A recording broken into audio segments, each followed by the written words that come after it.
ചരിത്രപ്രസിദ്ധമായ കൊട്ടിയൂർ വൈശാഖ മഹോത്സവം സമാപനത്തിലേക്ക് നീങ്ങുന്നതോടെ ചിട്ടകളിലും പൂജകളിലും ഇന്നു മുതൽ ജൂൺ 30-ന് മാറ്റം വരും. ഇതോടെ ക്ഷേത്രത്തിലെ നിഗൂഢ പൂജകൾക്ക് തുടക്കമാകും. ഇന്ന് ഉച്ചശീവേലി വരെ മാത്രമാണ് സ്ത്രീകൾക്ക് അക്കരെ കൊട്ടിയൂർ ക്ഷേത്രത്തിൽ ദർശനത്തിന് അനുമതിയുള്ളൂ. ഉച്ചശീവേലി ആരംഭിക്കുമ്പോൾ സ്ത്രീകൾ സന്നിധാനത്തിന് പുറത്തേക്ക് മടങ്ങും. ഇതിനൊപ്പം ആനകളും വിശേഷവാദ്യങ്ങളും സന്നിധാനത്തിൽ നിന്നും മടങ്ങും. സന്ധ്യ കഴിഞ്ഞാൽ നല്ലൂരാനം സംഘവും കലങ്ങളുമായി സന്നിധാനത്തിൽ പ്രവേശിക്കും.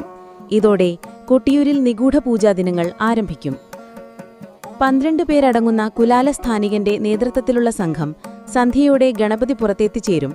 ഇവർ കടന്നുപോകുന്ന വഴികളിലെ എല്ലാ വിളക്കുകളും അണയ്ക്കും. സന്നിധാനത്തെ കെടാവിളക്കുകൾ ഒഴികെ ബാക്കിയുള്ള വിളക്കുകൾ അണച്ച് എല്ലാവരും കയ്യാലകൾക്കുള്ളിലായിരിക്കും. വാതിലുകൾ അടച്ചിരിക്കും.